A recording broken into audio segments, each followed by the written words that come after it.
Guys, are you confused about your anti-aging regimen? कौन सा retinol cream सबसे अच्छा है? एंटी-एजिंग ट्रीटमेंट कब शुरू करना चाहिए? और बोटॉक्स के कोई साइड इफेक्ट्स तो नहीं?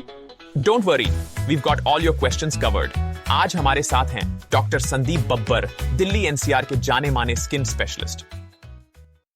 Now we'll start with sir anti-aging treatments. Sir मैंने बोटॉक्स के बारे में पढ़ा है, फिलर्स के बारे में पढ़ा है, night cream specially the vitamin A retinol के बारे में पढ़ा है. So how you will start and what age you gonna start?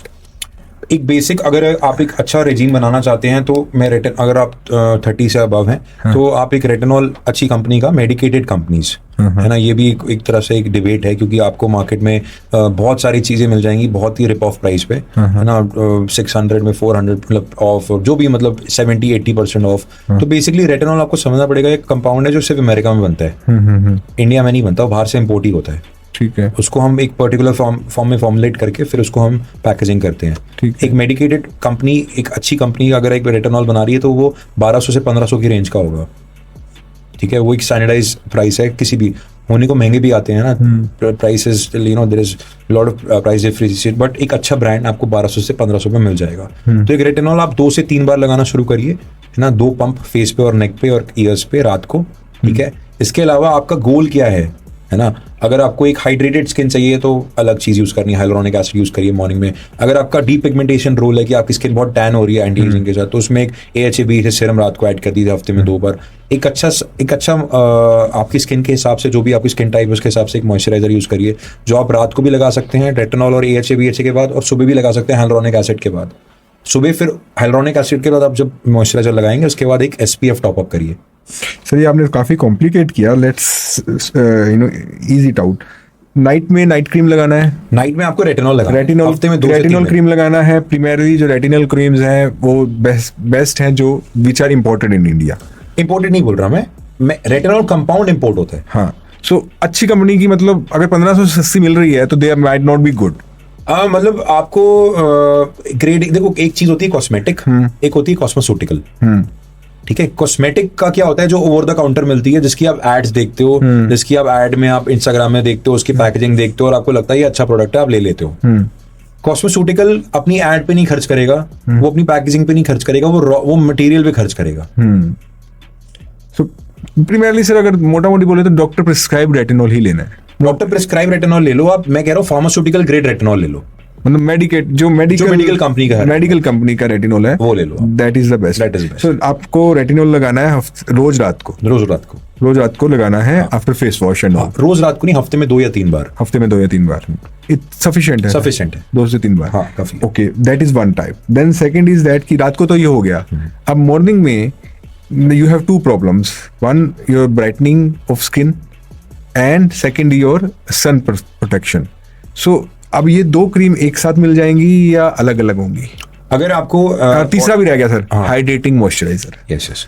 अगर आपको स्किन, वही मैं कह रहा हूँ, आपका गोल क्या है. हाँ. आपको अगर डीमेलानाइज करना है, आपको जैसे कालापन अपना ठीक करना है, तो आप विटामिन C यूज कर सकते हैं, या फिर आप kojic acid liquorice extract use कर सकते हैं मॉर्निंग में सीरम फॉर्म में. उसके बाद अपना मॉइस्चराइजर लगा के सनस्क्रीन निकाल सकते हैं घर से. अगर आपको अपना ऑयली स्किन को रेगुलेट करना है, ओपन पोर्स को कम करना है, तो आप अपना नियासिनामाइड यूज कर सकते हैं मॉर्निंग में. उसके साथ में हाइलुरोनिक एसिड यूज कर सकते हैं हाइड्रेट करने के लिए. उसके बाद अपना मॉइस्चराइजर लगाइए, सनस्क्रीन लगाइए और you're good to go. Sir 3 क्रीमें कैसे लगाएगा सर? सीरम. हाँ. तो सीरम में मैं आपको एग्जांपल दे रहा हूँ, आप या तो विटामिन C लगाओ. विटामिन C लगाएगा. हाँ. सर एक विटामिन C हो गया या नियासिनामाइड हो गया. That is one part of it. Second is your hydrating which is hyaluronic acid. Third is your sunscreen. मैं वही कह रहा हूँ, the skin regime depends on your. तो सर सनस्क्रीन तो हर किसी को चाहिए रहेगा. सनस्क्रीन तो लगाना ही है. तो that is one part of it. Then in मतलब सनस्क्रीन के साथ either you have to take brightening product or you have to take moisturizing product, either of them according to your skin type. आपको कोई, जैसे जो serums होते हैं उसके अंदर एक्टिव्स होते हैं. हाँ. आपको कोई एक एक्टिव चूज करना है अपनी स्किन टाइप और अपने गोल के हिसाब से. ओके. ठीक है. मॉइस्चराइजर मस्ट है. उसके बाद मॉइस्चराइजर मस्ट है. हाँ. तो आप जब निकलेंगे घर से तो आप पहला सीरम का कोट लगाएंगे, फिर मॉइस्चराइजर लगाएंगे, फिर सनस्क्रीन लगा के निकलेंगे. सर ऐसा नहीं पॉसिबल कि सनस्क्रीन में ही ये तीनों चीजें मिलती है. ऐसा भी आते हैं सनस्क्रीन, बट उसकी एफिकेसी कितनी हमें पता नहीं. आते हैं ऐसे विटामिन C वाले, हाइलुरोनिक. और फिर ऐसा हो सकता है कि सर आपका सीरम एंड मॉइस्चराइजर कंबाइन हो जाए. यार सब हो सकता है. देखो मैं वही कह रहा हूँ आपको, देखो लाइफ में हर चीज में शॉर्टकट्स है. शॉर्टकट का रिजल्ट और लॉन्ग टर्म का रिजल्ट सबको पता है. सो यू वांट टू से कि सर सीरम लगाना जरूरी है? आपकी एक्सपेक्टेशन क्या है, वो सबसे इंपॉर्टेंट है। एक्सपेक्टेशन क्या है? और आप कितना उसमें टाइम, एनर्जी, पैसा खर्च कर सकते हो, वो इंपॉर्टेंट है। परफेक्ट, ठीक है। तो सर ये तो बेसिक ट्रीटमेंट हो गया, ये तो स्टार्ट हो गया। अब किसी को और आगे बढ़ना है सर, नहीं चाहिए फाइन लाइंस, ये जो फोरहेड पे जो फोल्ड है वो नहीं चाहिए, आई क्रॉस नहीं चाहिए, यहाँ पे लाइंस नहीं चाहिए नेजल के पास। So what is the next treatment? Next treatment मैं आपको ये सजेस्ट करूंगा कि आप don't wait till I would say stitch in time saves nine. What happens in our country is like at suddenly there is a tipping point in everyone's aging. एक दिन सुबह उठ के देखोगे कि यार आज तो मैं बहुत बूढ़ा लग रहा हूँ, बहुत बूढ़ी लग रही हूँ। उस दिन जाके अपने डर्मेटोलॉजिस्ट को बोलोगे मेरे को ये ठीक कर दो, मुझे ये ठीक कर दो, मुझे वो ठीक कर दो।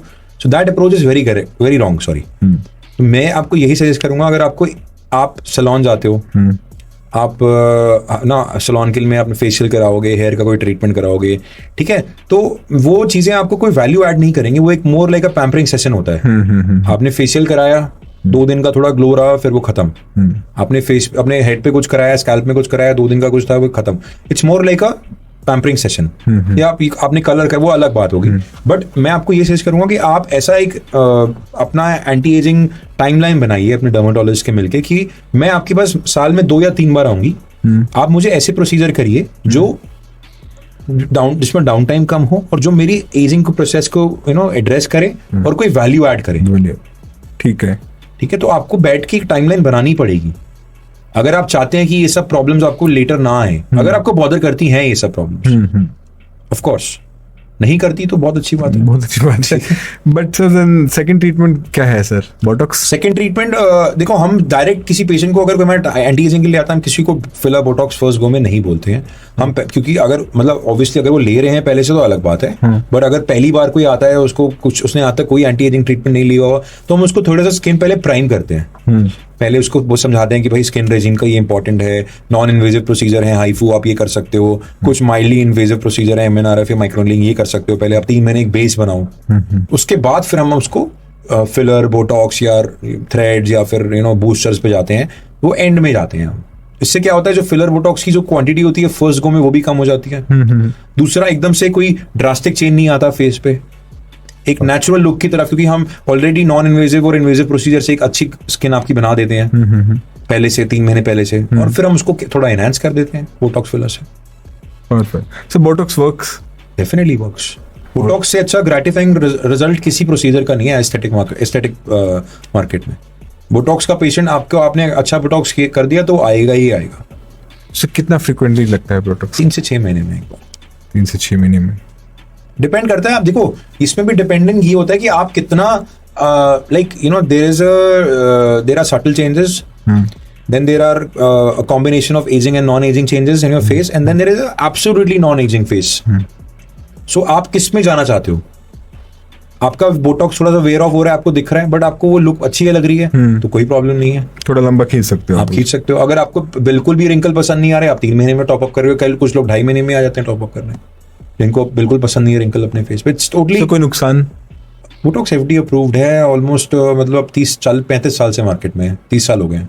1987 में फर्स्ट स्टार्ट हुआ था, 40 साल हो गए मार्केट में ऑलमोस्ट, है ना। तो आप देख सकते हो कि कोई ऐसा वो है नहीं। और फिलर्स? फिलर को भी 20 साल हो गए हैं, ऐसा वो कोई वो नहीं। सर फिलर और बोटॉक्स में फर्क क्या है? फिलर एक कंपाउंड है, जैसे फिलर बहुत टाइप के होते हैं, permanent, semi permanent, no permanent, whatever. India में आज ज्यादातर आपको डिसॉल्वेबल हाइलुरोनिक एसिड फिलर्स चलते हैं। हाइलुरोनिक एसिड ग्राउंड सब्सटेंस है आपकी स्किन का, आपकी स्किन में मिलता है। तो जितना भी सपलनेस होती है बॉडी में, जो आपके चीक्स में, फेस में दिखता है, वो हाइलुरोनिक एसिड होता है। ठीक है। टॉपिकली भी इसको कुछ लोग लगाते हैं, बट वो डिबेटेबल है कि वो एब्जॉर्ब होता है कि नहीं होता। 1-2 स्कूल ऑफ थॉट्स हैं उसमें। बट जो आप इंजेक्ट करते हो वो हाइलुरोनिक एसिड, उसको बोलते हैं फिलर। और बोटॉक्स तो एक ब्रांड है ना, इट्स नॉट, बोटुलिनम बोलते हैं उसको। तो वो बोटुलिनम बेसिकली एक प्रोटीन है, ठीक है, एक तरह से एक पेप्टाइड है जो आपके स्नैप प्रोटीन, मतलब एक जगह आपके न्यूरोमस्कुलर जंक्शन में, जो न्यूरोमस्कुलर जंक्शन पे आपके वहां पे ब्लॉक करता है और आपके रिंकलिंग प्रोसेस को थोड़ी दिन रोक देता है। तो सर अब एंटी एजिंग को अगर मैं समराइज करूं दिस 5-10 मिनट का talk, first is your diet, which is primarily like you have to take less sugar, less edible oils, less inflammatory food like gluten or lactose, more healthy diets, fruits, and etc. etc. Second is you start your anti-aging protocol probably after 30 year of age with some night cream of vitamin A, and maybe in the morning you can start with some hydrating serums or moisturizer. Sunscreen is something which is must.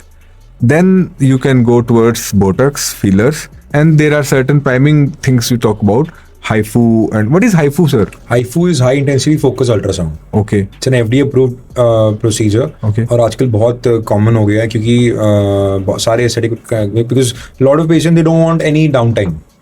Injection नहीं लगवाना, कुछ invasive नहीं करवाना, तुरंत अभी on the spot थोड़ा बहुत result भी आ जाए और लॉन्ग लास्टिंग भी रहे. तो HIFU उसके लिए परफेक्ट है.